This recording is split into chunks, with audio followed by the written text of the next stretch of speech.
Hello, everybody. My name is John Mason. I'm with the Arizona International Film Festival. I'm the Director of Special Projects, and I welcome you this afternoon to the festival and to another very exciting program in our panel webinar series on Zoom. This afternoon, we are going to be tackling one of the most complicated and misunderstood areas of film production and filmmaking, and that is film distribution. The blurb in the program says that that most filmmakers think that making their film is their biggest challenge, when we know that after they make it, film distribution steps forward and becomes the biggest problem. And so we have here with us today one of the leading national experts in independent film distribution, Liz Manashil. She's going to be taking over here in just a minute. She is a writer, a producer, a filmmaker herself. In 2016, she managed the innovative and unique and groundbreaking Sundance Institute's Creative Distribution Initiative that got her involved in research into independent film distribution that was probably very new to the field. And she's going to tell us a lot about that research, what she did, what she found out, in addition to talking to us about many other aspects of independent film distribution. So what was once a maze and a conundrum and a matrix impossible to figure out, at the end of this hour, we're all going to be illuminated. So with that pressure added, and without further ado, let me please introduce, and it's my pleasure to introduce, Liz Manashil, and she'll take over from here. Liz? Thank you, John. Yeah, no pressure, no pressure. I'm Liz. I'm a writer, director, producer, feature filmmaker. And I got into distribution accidentally, where I was just working freelance, trying to find a part-time job, and got one working with a distribution consultant. And I didn't really care about the job, to be honest, at least at first, and didn't understand anything he did. And then when I released my first feature, I saw how complicated distribution was. And I saw the merits and the value of having a teammate on your side to help you navigate distributors, marketing, your rights, your windows, all those things. And then from that moved to Sundance. And now I'm a freelance distribution consultant with a deck to share with you today, a presentation about the nuts and bolts of indie distribution. And Liz, before you, let me make a very rude interruption because I forgot. For those of you listening out there, again, thank you so much for tuning in. And at the bottom of your screen, if you have questions that you would like to have me present to Liz, go to the Q&A section over there on the right and type your question in, and I'll take a look at it. Thanks very much. Yeah. Oh, and also I've done this presentation a few times in life, and sometimes I talk real fast, and sometimes I presume presume people know something, or I misstate something or whatever. Point being, engagement is great. And if you want to jump in with that Q&A in real time and say like, wait a second, I don't understand that word you just said, please let me know, and I can correct in real time. So I'm going to go ahead and share my screen if that's okay, John. Of course. And we're going to go over to Nicolas Cage here. And we will when I eventually get there. Oh, here, interesting. Okay. Sorry, it is not showing right now. So let me just stop the screen for 1 second. Let me go over back to my screen and fix it. John, make some jokes. Tell us stories. Well, we did test this out, so it's there. Just a little glitch here. We'll get it straightened out pretty quickly. Yeah. Here we go. Here we go. Okay, fabulous. So you may see a few Nicolas Cage GIFs throughout this presentation. Apologies, I'm a fan, and it's an Arizona related presentation. So I thought I really had to. Thought it was an obligation. Excellent, excellent. So let's start with a disclaimer about the state of distribution and all of the challenges we're facing in talking about distribution. So at first, let's talk about the lack of data. I work with a lot of clients who they say, well, I'm expecting a $2 million sale on my documentary. And I go to them and I say, well, what data informs that expectation? And they'll say, oh, well, I see in the trades that this film sold for 15 million and this film sold for 3 million. And I thought, well, 2 is a conservative bet. There are a lot of films that get acquired every day. And a lot of that data of those films that are not being acquired for 15 million or 3 million or 100 million, they're not being reported because it's not newsworthy. So there's a lot of information that's not being shared with filmmakers.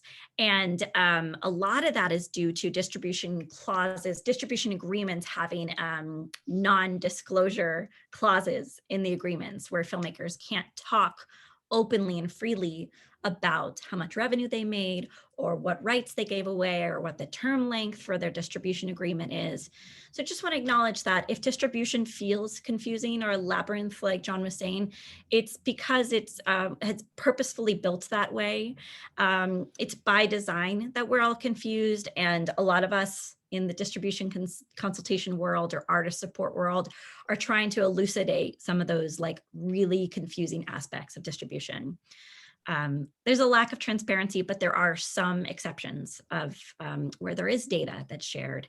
When I worked at Sundance, we did case studies on 5 feature films and how they self-released their films, the revenue they made, where that revenue came from, whether it was from broadcast or digital distribution or theatrical or impact.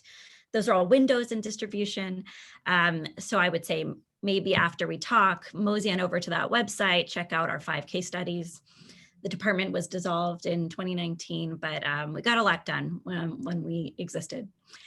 Liz, were those case studies all fiction films or some nonfiction? Actually, so we had, I think it was like 2 fiction and 2 nonfiction and 1 hybrid. So we had like a nice scope to the project, but I must admit they are 4 Sundance Film Festival titles.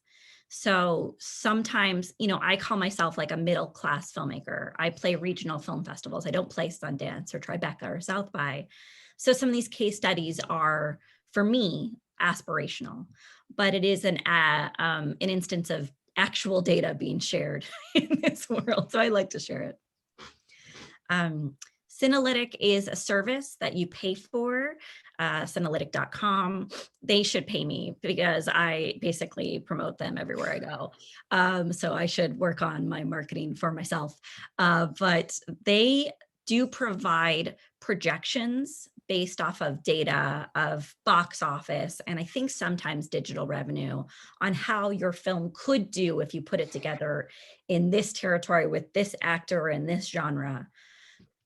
Just acknowledgement that projections are really flawed as a concept. It's really hard to anticipate what the market's going to yield, but it's an instance of data, and data being useful to building a project, financing a project, and talking with your investors.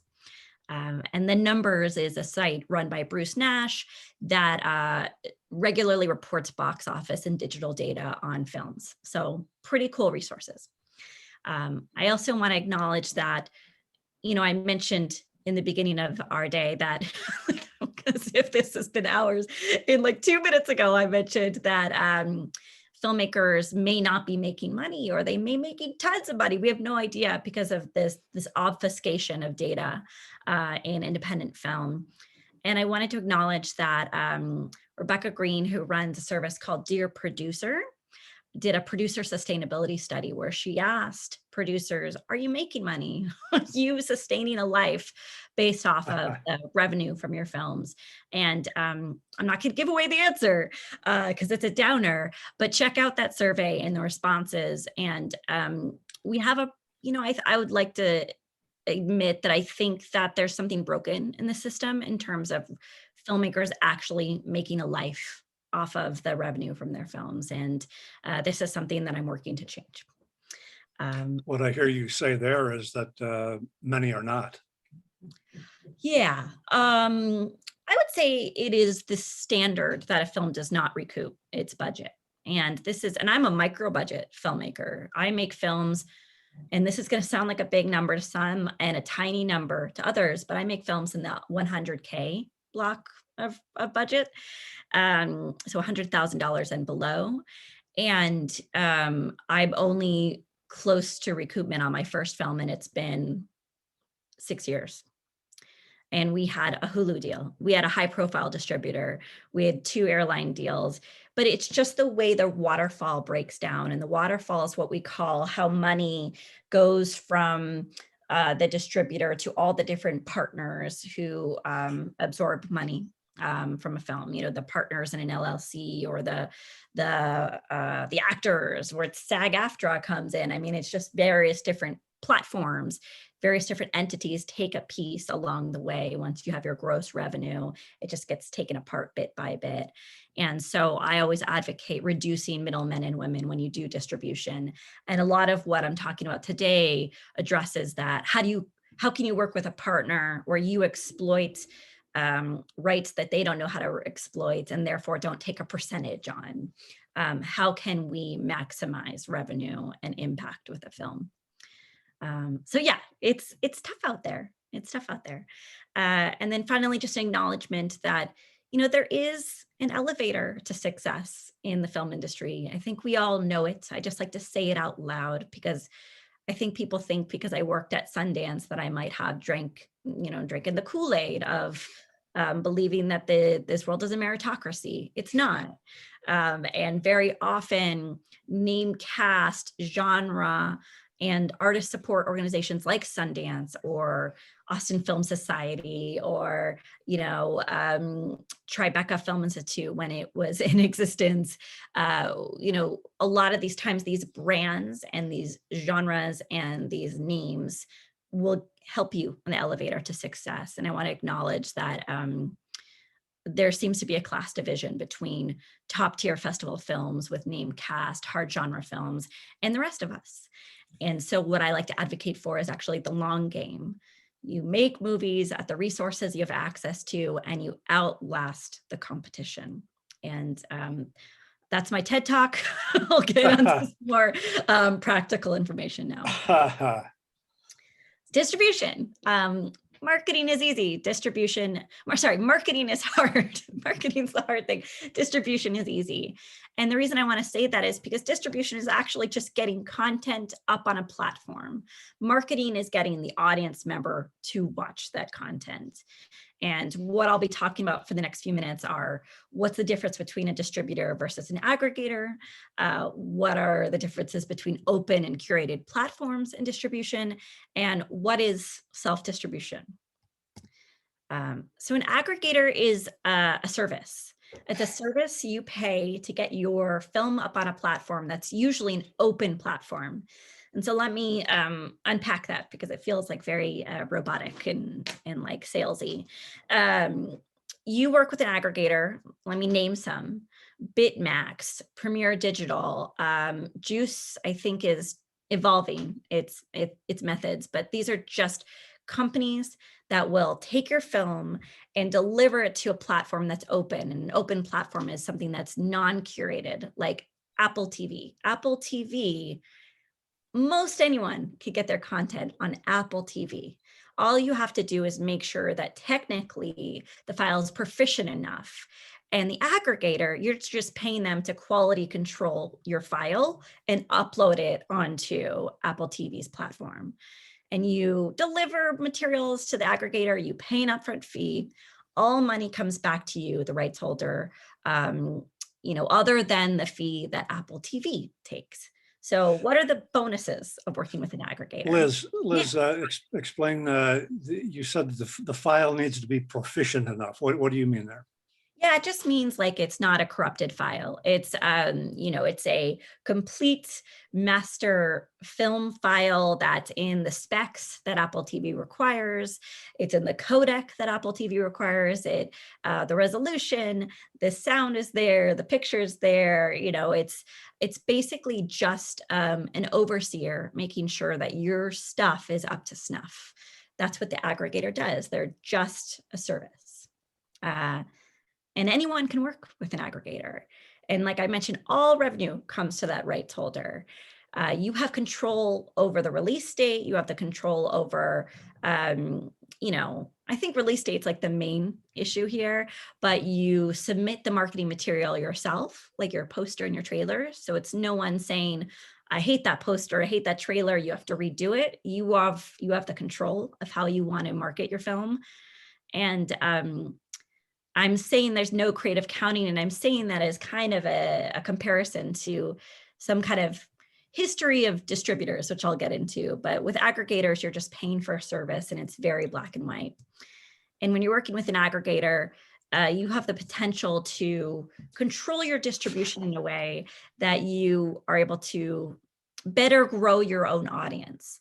With a distributor, they very often have grown an audience and a brand, and they're marketing your content to their audience. With an aggregator, you are most likely going to be working in self-distribution, and you will develop a really lovely, intense, loyal relationship with your audience because you're going to have that data and you're going to have that control. There are some downsides to working with an aggregator versus working with a distributor. An aggregator, it's a volume industry. So, they don't want, they're not going to talk to you for hours about strategy. They just want to make sure that your film is uploaded onto the platform in the ways that you want it to be uploaded, on the dates you want it to be released, and that everything is just serviced. The brand of an aggregator is meaningless. It's not going to help you market your content. It's not going to be like, oh, Bitmax released my film. Well, Bitmax may turn into a distributor and they might have a distribution arm, but as an aggregator, that brand is just meaningless. I'm sorry, Bitmax, if you're listening, I don't mean to insult you.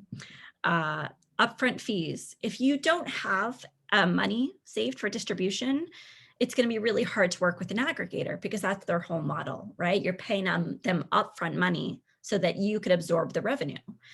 Distributor very often will take on the expenses of the deliverables, and so you don't have to pay upfront fees. And so I just want to acknowledge some of us just make our films with whatever we have accessible to us, and we have to put distribution expenses on the back burner. That makes it hard to work with an aggregator. Liz, there's a question has come in. Do aggregators take short films? They do. The question is, do the platforms? So there are very few platforms that distribute short form content. And I would say, I'm pretty sure Apple TV still does. iTunes did when it was iTunes. So I'd have to look into it, but I think Apple TV does still have shorts. And then, the issue, which I'm thinking this person may be alluding to, is that Amazon Video Direct, which was a service for independent filmmakers to get their films up on Amazon Prime, they no longer are accepting uploads from short form filmmakers and documentary filmmakers. So I'm thinking that that person may be asking about using an aggregator in lieu of using Amazon Video Direct. So I would say it depends on the platform. If the platform accepts shorts, then you can go through an aggregator as long as they have relationships with that platform. And just an acknowledgement that an aggregator, like I mentioned, is not a distributor. So they do offer pitches to those curated platforms, things like Hulu, Netflix, Vudu, Roku, Tubi, all these very silly sounding platforms. And I would say I wouldn't go with an aggregator to make a pitch, because it's a volume industry. And by nature, pitches need to be relationship based. You're going to get a lot more of you're going to get a higher success rate with pitches to curated platforms if you have a brand, if you have one-on-one relationships with the person you're pitching to. So I would say those relationships for pitches are just not as strong as a distributor. I kind of talk about those other things. So I'm going to move on to just letting you know what it looks like when you work with an aggregator. It's and there's a question too, Liz. Yeah. Any average ballpark upfront costs in working with an aggregator? Yeah, it's going to be, I used to do the spiel at work. And so I know the prices that were in 2019, and I think there are more now. So let me give you the prices in 2019. They were about $1,400 for the first platform. So let's say you wanted to be on Apple TV. which is an open platform, you pay $1,400, and then they'd usually discount each additional platform, something like $500 each additional platform. So it's not cheap. It could be up to a few $1,000s. That being said, you work with a distributor, they're going to have distribution expenses that they absorb at first money as well. So you're just working in a different model where you're paying that money up front here, and a distributor would take on, the upload, the encoding, the lab fees, but they're going to absorb their percentage in a traditional distribution relationship. Yeah. So I just wanted to see, because I keep using these terms like aggregator and distributor, and it feels very vague, but it actually is quite practical. This is a screen grab from Premier Digital's platform, Quiver. And Quiver is a way, it's an aggregator, and it's just a website. It's just a vehicle for you to share your metadata. Metadata is like specific information about your film title, like logline and running time and languages, and then uploading your film itself. So this is Quiver. I wrote Movies, the name of my movie. It's English. Here's the runtime. It's a very long movie. Please don't watch it. It's exhausting. And I released it in 2020. This is the process that you go through when you work with an aggregator. And here's an example of open retailers versus curated. Amazon, Google Play, iTunes, Microsoft, and then those curated retailers are the ones that actually are more valuable in the distribution world, that pay greater license fees. A Hulu, a Netflix, Vudu, you got your cable platforms. Those are all curated and require pitches. But the open platforms, where do they come down as far as content is concerned? I mean, but when you say open, it doesn't mean they'll take anything that is sent to them. Through an aggregator, they kind of will. I mean, I think the restrictions are possibly like pornography, possibly, like snuff films, possibly a vacation video of like you and your family going to Barbados or something. But it really is like open. It's an open platform. Yeah. Distributors, just, some people, we hear the word distributor and they think, okay, there's Fox and there's Paramount and, there's these studios, but there's also top tier, mid tier, and lower tier distributors that are more indie labels. And I want to acknowledge here are just some brands. So 1091 used to be The Orchard, IFC Films, A24, Neon are like the sweethearts of distribution right now. A24 and Neon are the sweethearts. IFC is great as well, but they're just not as buzzy at the moment. And Magnolia. I interviewed 40 distributors in an article that we can share around in the chat, or I can share with you individually. If you're just looking for like a Rolodex of company names, they don't exist very often. And so if you look at this article, if you get anything out of this article that I wrote, you'll get a list of like 75, maybe 78 distribution companies that are out there in the world looking for content. And sometimes we don't know their names. So just acknowledging that we have that resource.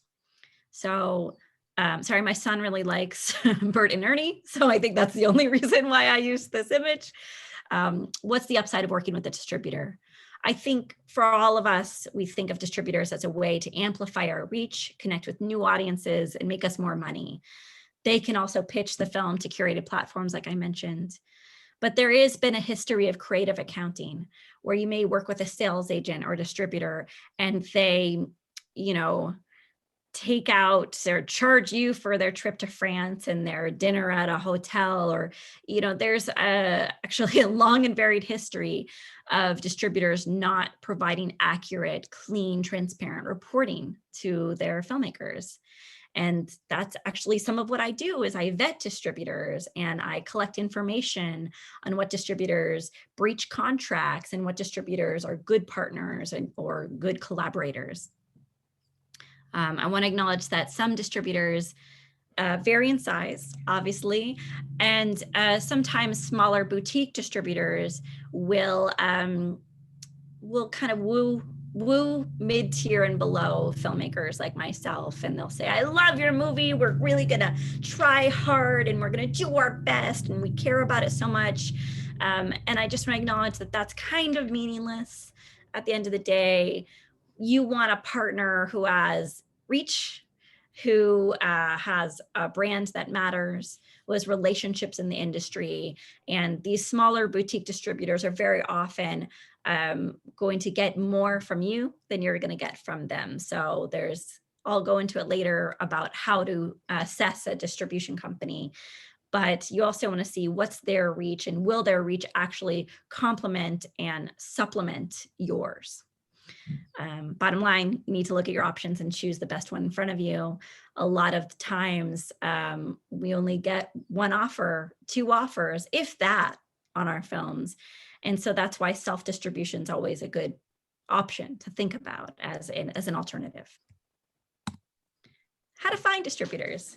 So I wanted to tell a quick anecdote. I released my first feature in 2015. And the way I found my distributor, who is The Orchard, who's now defunct, they're called 1091 now, was they were on IMDb just looking at the films that their favorite actors were doing. And they saw that Lauren Lapkus was in my movie, and they contacted my producer and said, can we take a look? So distributors are tracking you. They're looking at press releases, they're looking at the trades, and they're looking at IMDb, and they are looking for content that fits their brand. So sometimes you may just get like a weird solicitation from a company who saw your website or saw something in social media and just wants to find out more. Just sales agents, their job is to find the best deal for you and to find and to connect you with distribution companies. So you can find a distributor through a sales agent, through a distribution consultant. A lot of distribution consultants don't work on, we don't take a percentage of revenue. Very often we'll take an upfront fee and we'll consult alongside doing some sales for the film. So there's a different model for consultants. Festival announcements, trades, things like that. And then, there are distributors who are open to direct emails from filmmakers. And we talk about that a little bit in the article that I should have shared in advance. I'm kicking myself a little bit, but it's on dearproducer.com, and it just says distributors fact sheet if you want to look for that. So some distributors that I've interviewed are like, here's my email address. If you have a film, submit it to us directly. A lot of them, though, want a referral. And so if you have a friend that did a deal with a company, have them introduce you to that company. And it's just a little bit more of it's a vet. You're being vetted in some way, and you're being associated with something that's comfortable and familiar to that distribution company, and it makes them feel better. So find connectors to the companies that you want to get to. What I think you're saying is that the odds of success of just a cold call to a distributor is probably not going to go too far. It is very true. And I've learned firsthand, as a filmmaker, I went out to distributors cold on my first film because I didn't know, I didn't know how things worked. And also I was impatient and just wanted to make things happen. And then as someone who's doing sales, I'm just amazed at how much more open and friendly distribution companies are when I say, I have this film, here's the reason why you should pay attention to it. Instead of me saying, pay attention to me, it's someone else validating me and my film. I advocate having someone provide that, opening that door for you. Are sales agents more willing to take that cold call? Yes, because a lot of sales agents will come on before even a festival premiere. So I think that they're curating content based off of the actual film and its potential. And so they're a lot more open to those cold queries because before you have your festival premiere, there's not a lot you can point to in terms of like prestige and the success and humble brags for your film. So I think that they're a lot more open to cold queries. Yeah. How to select your distributor. if you're being approached by a few companies, the first thing I would say is go to their website, actually. Go to their website, look at all the films that they have released into the world or will release. Do you want to see your film amongst them? I always give the same example. It is so dated, but I make very wordy dramedies. That's like my brand. I'm trying to change that brand, but that's currently my brand. And the distributors that reached out to me in the past were like schlocky distributors who made like Elvira knockoffs. They were always like curvy women vampire movies. And I just was looking at their website thinking, no, I don't think my film fits in this slate. It's just, I am a big fan, by the way, of Elvira and all of those movies. But my like wordy, neurotic dramedies don't fit in that vein. It's not the same audience. So look at their slate, see if you can anticipate your film fitting in. You could always email filmmakers cold and say, hey, can we have an off the record conversation about working with X company?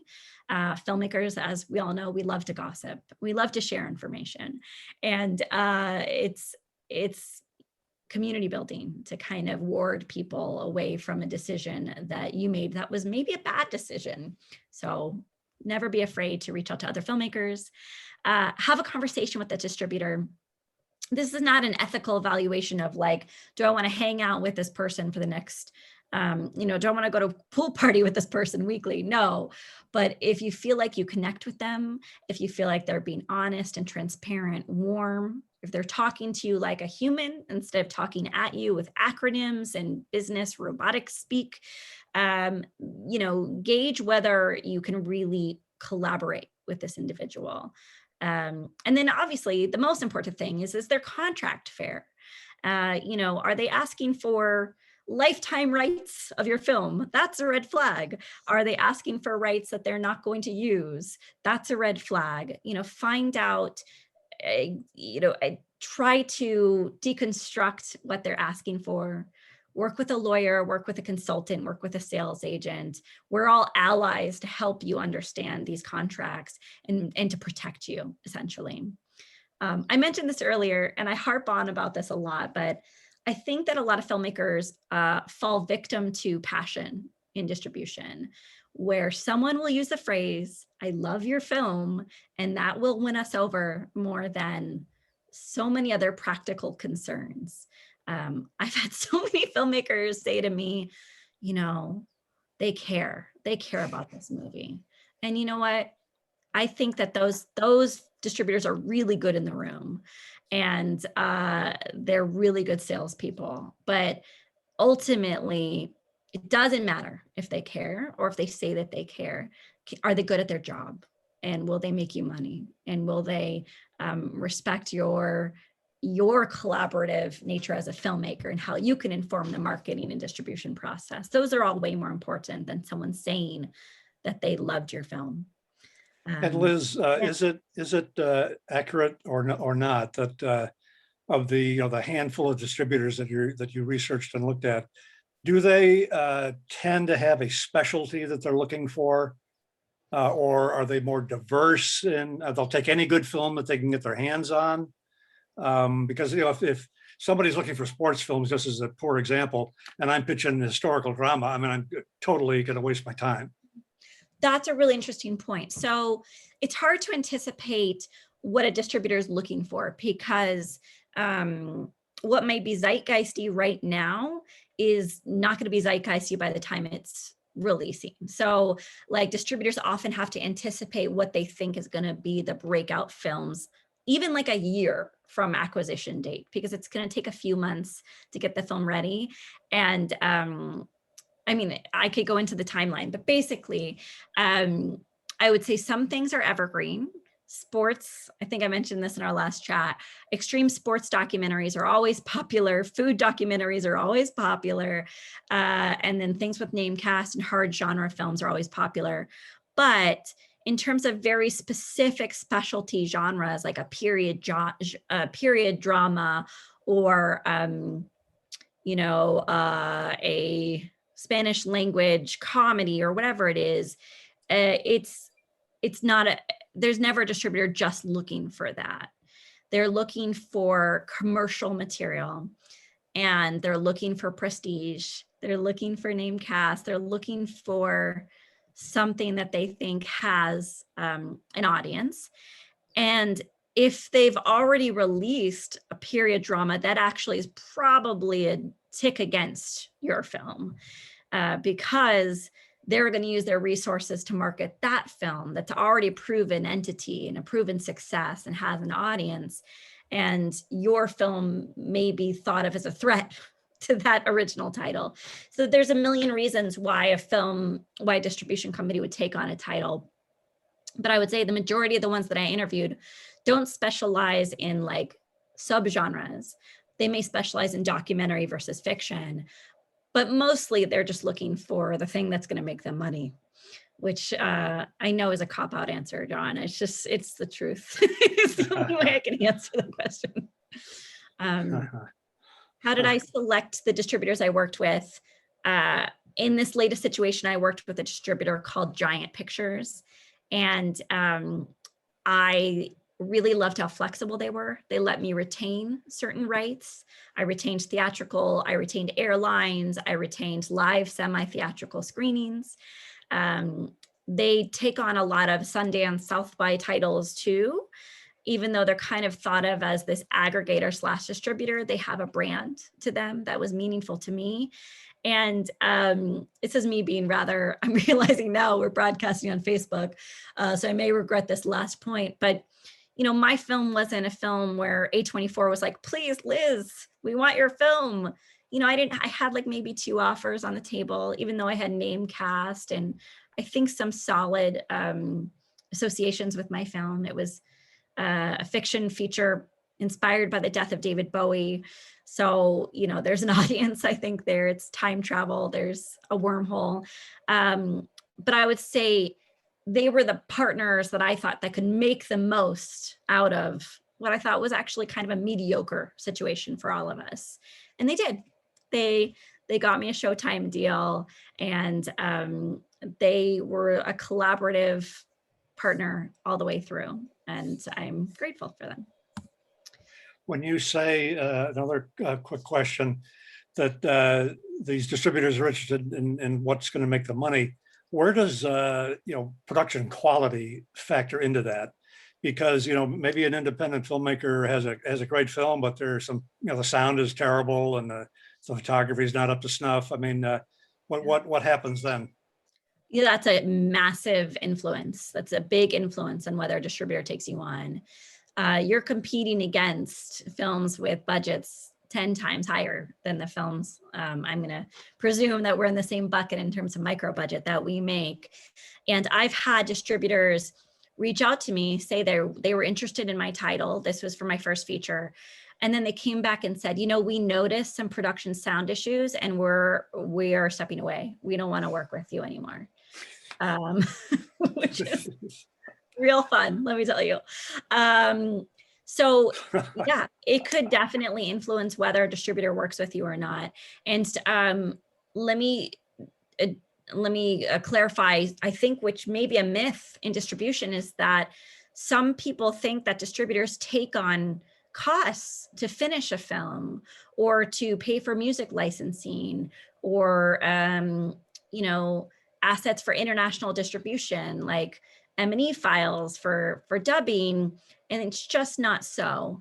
If you are an in-demand title, they may invest a little bit of time and energy and money into your film if you really are in a situation where you don't have the funds to finish it. But it's really a rare circumstance. So you do have to come with solid production sound, solid aesthetics across the board. And if that's not the case for you, there are distributors that are less picky, that are catalog distributors that just acquire a lot of content and their model is just like passively making income on a lot of films. Or there's, aggregators too that you can work with. So hopefully your next film will just get bigger and bigger and bigger.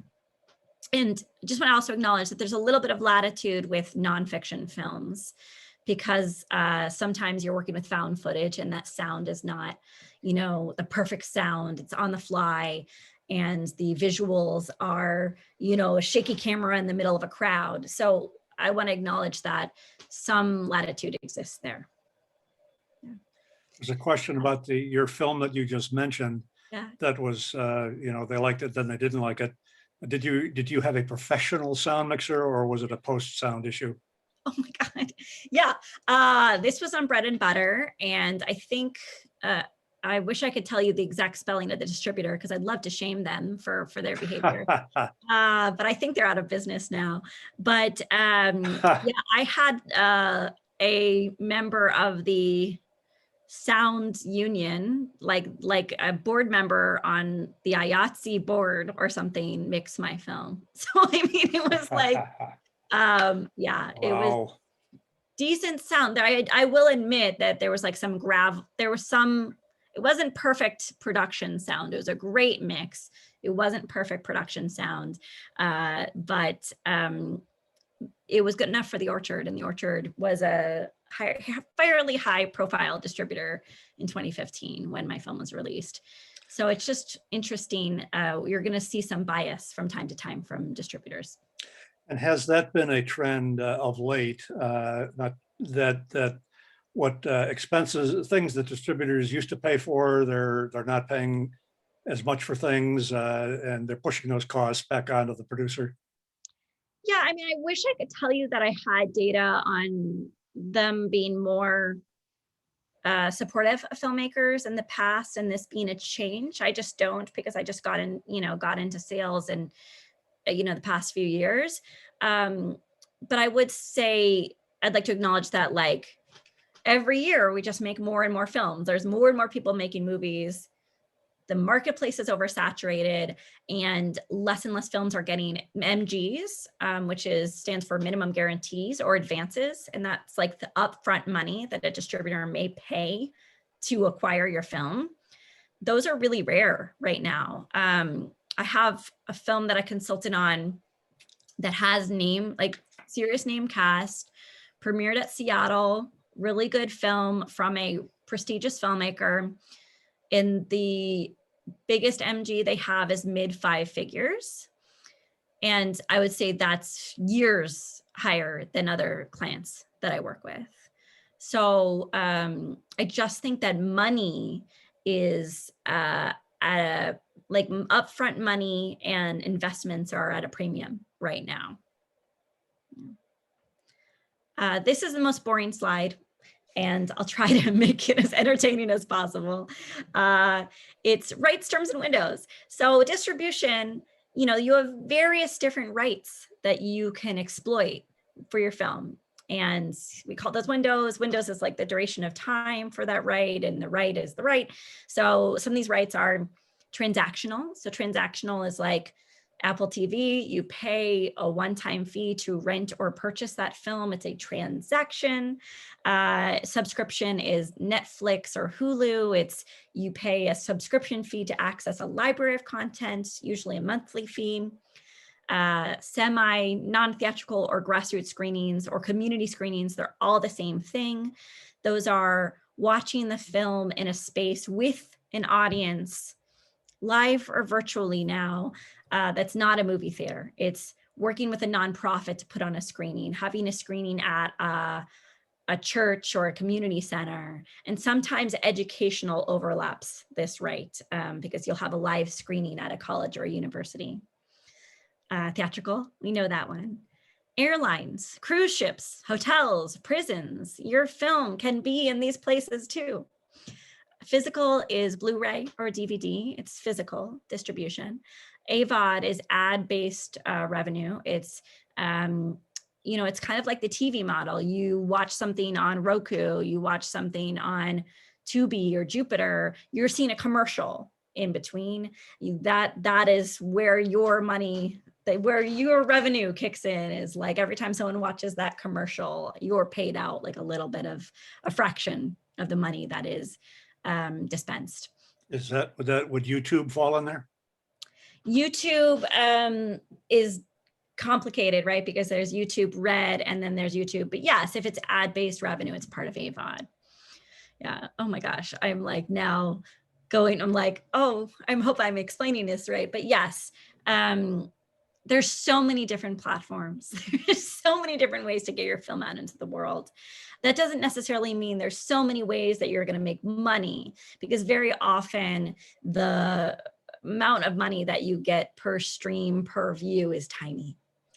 Well, Yeah. that's my observation on this. You say this might be the most boring slide, but in a way, it looks to me like it could be the most important.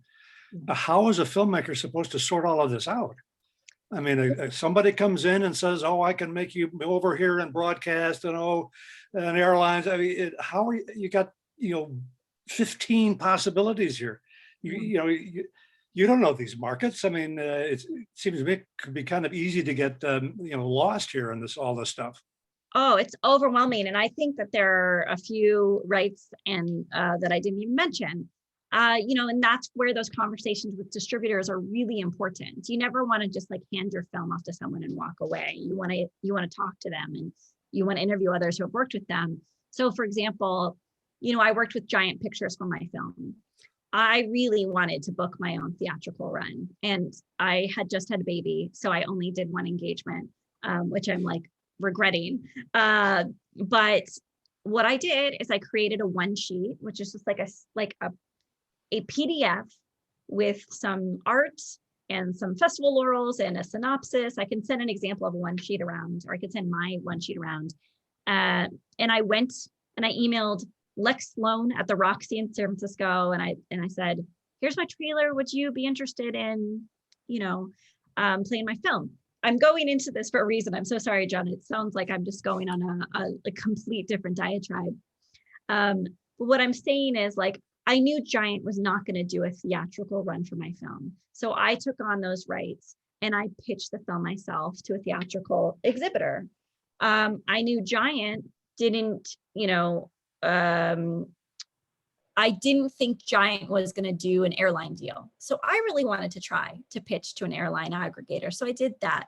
So what you do is you have these, if your distributor is honest and transparent, they're going to say, "We don't have relationships in prisons."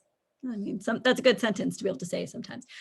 "We don't have relationships with cruise ships or airlines. We're not going to do a theatrical." Then you say, "Great, I want to retain that. And I'm going to find a partner who can make those things happen." Same thing for semi-theatrical. I worked in impact distribution all last year, so I know how to run a semi-theatrical campaign. So I wanted to keep those windows. The big one that I would say you want to keep your eye on is educational. A lot of distributors will take educational, but they don't really have relationships with making educational sales. And there are tons of educational distributors that you can work with individually, and you could carve out those rights. So going back to the question, sorry, John, maybe I did go on a diatribe there. It's confusing. It's a lot. The term sheet that you have with a distributor, they will list all the rights that they're interested in, and they'll list all the rights that you get to reserve and retain for yourself. And then you have a conversation with them and you say, "Oh, you want physical.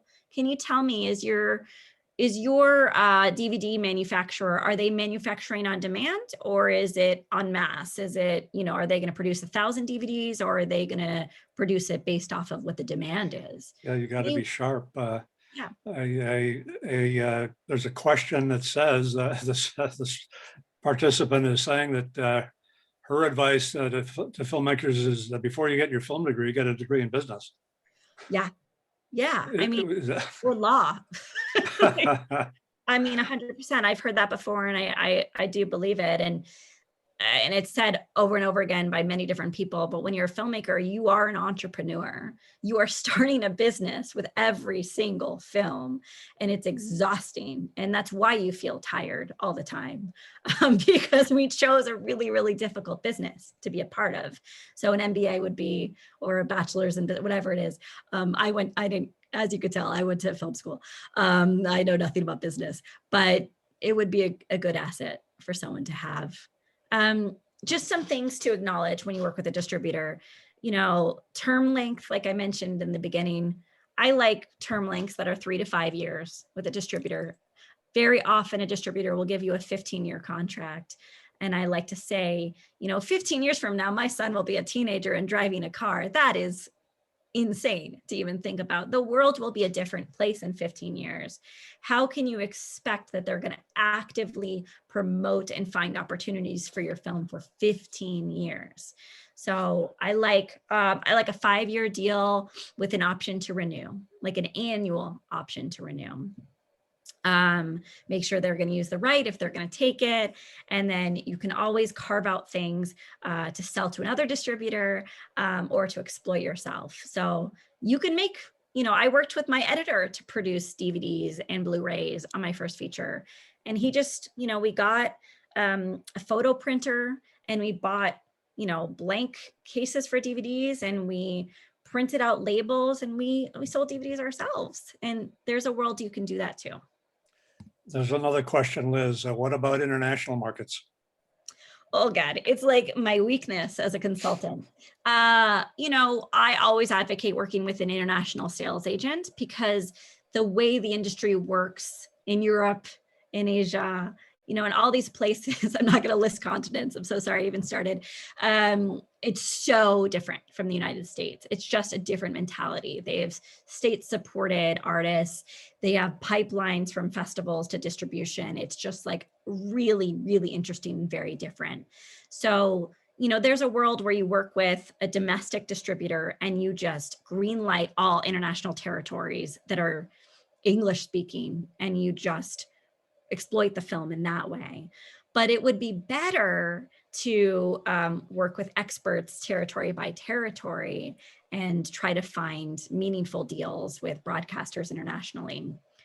Something I'm just learning right now is if the film is like uniquely American, and I'm going to try to explain that without giving away a film that I'm working on. I have a documentary that I'm working on as a consultant and as a sales rep, where it's about local activism in the Midwest. And it's a wonderful film. I have gone to like 20 international sales agents. They love the movie, but they do not want to take it on because it is a uniquely American cultural documentary. So some things don't translate overseas, and you can try to work with international sales agents, but sometimes if you don't have that festival prestige, they don't really see the marketability of the title. And then it can just be, creating subtitles in different languages and going live on platforms that you're already live on in the US to those platforms, to those territories internationally, like Apple TV, doing Japanese subtitles and a Japanese trailer, and then going to Japan that way. It's not as much fun, but at least your film will get overseas. Yeah. Here are some examples of marketing. I rarely go through this slide because you can just see, here are free ways to amplify your film. Here are paid ways to amplify your film. But I want to go into some examples of marketing efforts. So before you get into that, yeah. we're back. There's a question back to sales agents. What would a hotshot experienced sales agent typically charge?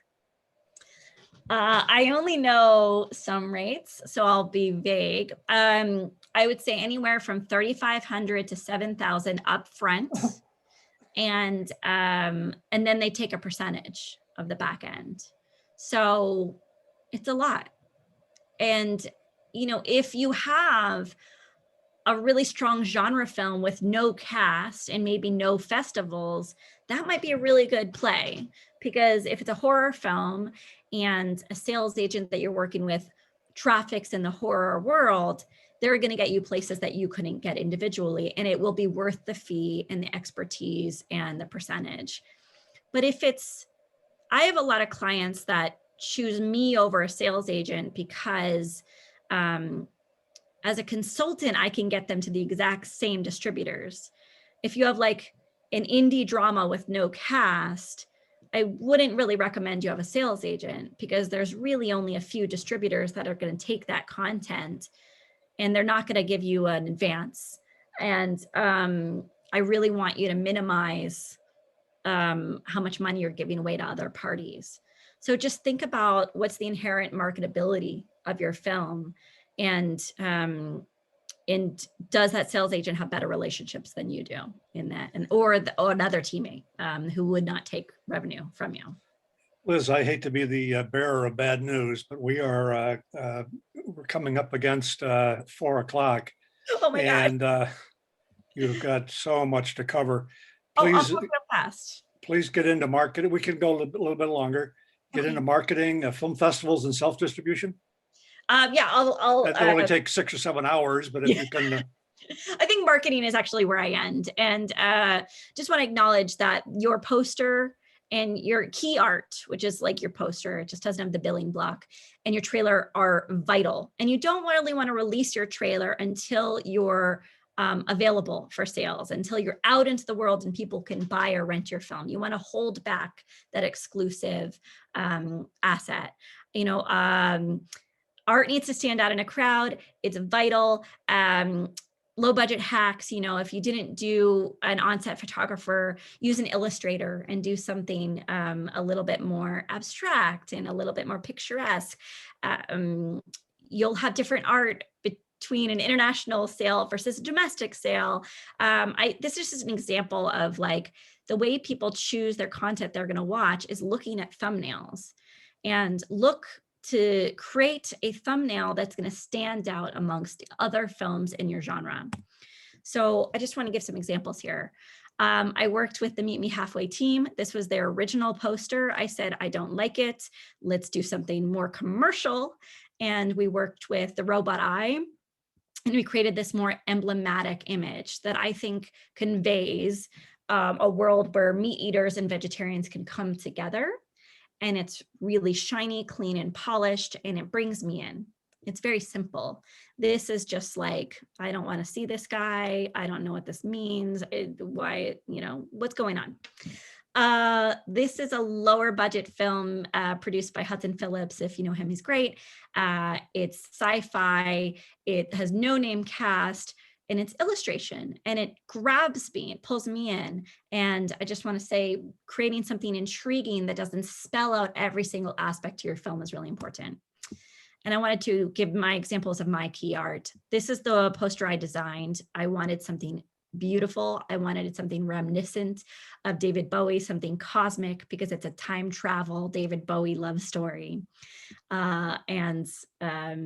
I really love my poster. Anyway, my distributor for international sales pitches created this, which is basically like Speed as a time travel movie. It screams mid-90s to me. It has the faces of cast, which is always recommended if you have name cast, because I had Ann Dowd in the film and a few other people who are just amazing. It has this weird, like, kind of futuristic, like, logo, which drives me crazy. And it's got like ambiguous emotions, which is actually very successful, is showing images that are compelling because they don't spell out exactly what the tone of the film is. I wanted to mention again, you want to save some assets for exclusive breaks. So my trailer was released on Entertainment Weekly. I will share later, maybe through John, the differences between our trailer for my first feature and the distributor's trailer, because I think it's really interesting if you watch both. When you do a trailer, less than 2 minutes, it's not Cliff's Notes for the film. It is your best stuff. It is sexy, it is intriguing, it is impressionistic, it has a catchy song. It is meant for sales, it is not meant for summary. And then, haha, I did it. Okay, and here are examples of some of the resources I mentioned. John, I did it. I'm so proud. Well, I'm gonna keep you for a little bit longer. What's the deal with festivals? Tell us a little bit rundown. There's the top tier, the mid tier, the low tier. It's a huge subject, but it's so important to the marketing and distribution of films. And a question came in does being selected to one of the top tier, is that an advantage, or could that also be a disadvantage? It's never a How does the festival thing fit into a distribution strategy? Yeah, it is your pipeline to distributors. Festivals, if you do not have name cast and you do not have a hard genre association like horror or action, it is your pipeline, is the pathway to distributors. If you get into a top tier is Sundance, South by, Tribeca, TIFF. In terms of domestic festivals, those are the ones that people talk about. And if you want to entertain documentary specific festivals, it's Hot Docs, it's Doc NYC, I'm less versed. Doc NYC might be mid-tier. I could be wrong, but these are valuable. Hot Springs, IDFA. These are valuable festivals that mean a lot to distributors because they essentially mean quality and curation. Distributors are busy. They're exhausted. They don't want to screen every movie. They want shorthand, and the festival curation is shorthand for someone else has vetted this content for me and has said that it's good. So I would say distributors are quite reliant on festival curation.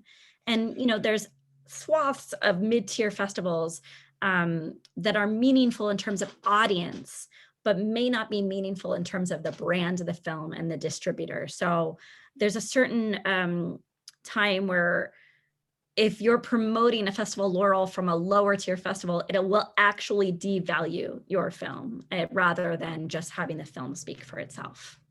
One of the things, very interesting things you conclude, I think, an outcome of your distribution research is that there is a whole lot of good film out there that distributors are not looking at. Yeah, and I get to watch them because I work with all these amazing clients and I fall in love with their movies, and no one has reached out to them and no one has said, I want your movie, and I will, attempt to make deals for them, but it's just heartbreaking to see how much good content is overlooked. So with that in mind, I want to acknowledge that, as I said in the beginning, it's not a meritocracy. If the market is not responding to your film, it's not because your film isn't good.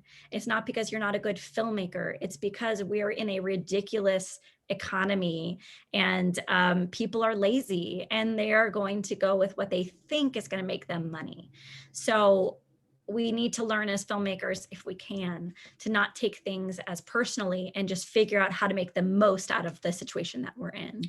There's a question that came in back to trailers. You said hold off on your trailer. Why would you want to hold off on your trailer? Because you want to use it as a moment to promote the film. You get very few moments in a marketing campaign where people are paying attention. And I would say 10 years ago, hype was a thing. You'd release a trailer and people would be like, can't wait to see this movie. I'm going to wait the month to see this movie.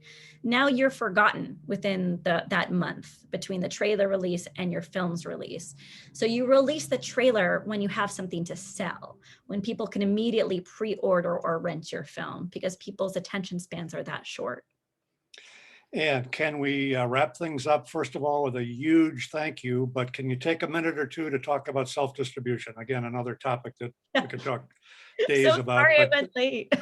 No, it's not your fault at all. We very much appreciate your contribution. It is so valuable and interesting and insightful. But self-distribution too is a big topic. A couple of main points. Yeah, self-distribution is not just you. It's you and a team. It's you and a social media manager. It's you and your aggregator. It's you and your film booker. A film booker is someone who books theatrical events for your film. It's you and your impact producer. So self-distribution, though, allows you to develop and grow an audience that you take with you from film to film. So I'm a big advocate for newsletters because an email address is actually more valuable than like a Facebook like. When you self-distribute, you can work with a platform where people give you their email address in exchange, give you an email address when they rent or purchase the film. And those platforms are things like Vimeo or Altivide, and those are stalwarts of self-distribution. So I just want to acknowledge that self-distribution is marketing to the audience that you know best, the audience that you're growing yourself, that you can market to for feature 2, 3, or 4. It makes you less reliant on distributors and higher profile marketing machines because you've built your audience. You don't need them anymore. And it allows you to retain the majority of the revenue rather than giving pieces of the pie to like 15 different parties. And I think there's a question, why do sales agents advise filmmakers not to enter mid-tier festivals like Arizona? I don't know. I think there is some bias that festival exploitation reduces digital exploitation. And let me say that in a more human way, that if you sell tickets to a film at a film festival, that less people will want to see it on digital platforms. And that could be so if you have a very, very small audience and you're not really marketing the film. But I think that's a rather short-sighted perspective, because that's saying that the audience for your film is just those who are going to the Arizona International Film Festival. And most likely your audience is bigger than that. Not that the Arizona International Film Festival audience is not huge, but it's not the entire world. So sales agents are trying to put forth kind of an old school perspective of the limits of exploiting your film. Should we invite some of these guys to come out and have panels on distribution and Yeah, roll out the red carpet for a few agents and I mean, just do a number on them? sure. I mean, there are some good sales agents out there. If I ever sound negative, there are some really good ones out there, and they have an unbelievably substantial perspective on what sells. I just work with a very specific type of filmmaker who most likely will not be working with a sales agent. So it's just not the worlds that I want to be in. And it is true, and I'm not blowing our own horn here, but there's just some amazing films at this festival and have been, and it a lot of talent, a lot of skill, and we need to get a bit more attention from these guys. But you've put a lot of that into perspective for us. I want to thank you again, Liz Manashil. Thank you so much for being a part of the family. We hope you come back. You're always welcome. Thank you out there in Zoom land for watching. Come back. Have a great rest of the afternoon. Watch a few films. We'll see you later. Thank you.